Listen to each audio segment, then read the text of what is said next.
ये अनंत है, अनुपम चरित्र उनका।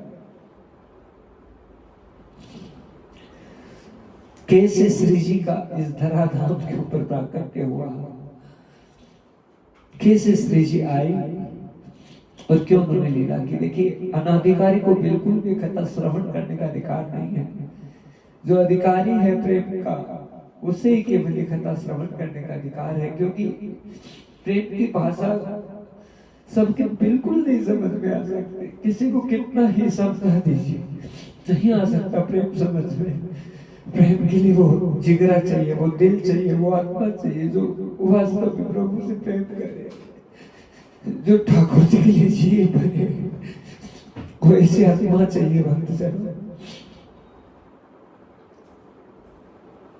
लग सकता है तुमको भी कि ये कोई आंसू ऐसे निकल गए, पर ऐसे नहीं निकल सकते। तुम्हारे निकल के बता, नहीं, ये बहुत बड़े आनंदमय प्रेम के अश्रुधारा है, केवल श्री राधा रानी की कृपा से प्राप्त हो सकता है।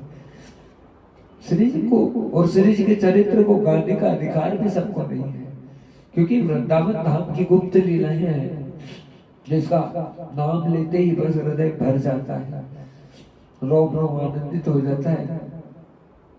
समझ में नहीं आता कि इसका बखान करे तो कैसे करे।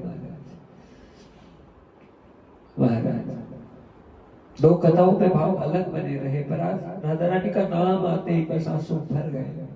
दो कथाओं में बिल्कुल ऐसा भाव और ऐसा रुदन नहीं हुआ। हाँ, भाव बने भाई, कई बार बने कथाओं में, पर आज विराजित होते ही ऐसा इस प्रकार का आनंद भाव श्री राधा जी की कृपा से। महाराज समुद्र का जो मंथन हुआ है भक्तजनों, उस समय राक्षस भी लगे, देवता भी लगे, और समुद्र मंथन से साक्षात अमृत प्रकट हुआ। उसी समय रूप धरा भगवान ने,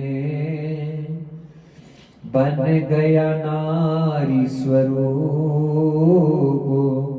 मोहिनी लीला की मेरे प्रभु ने, बने मोहिनी रूप ओ रामा, बने मोहिनी रूप।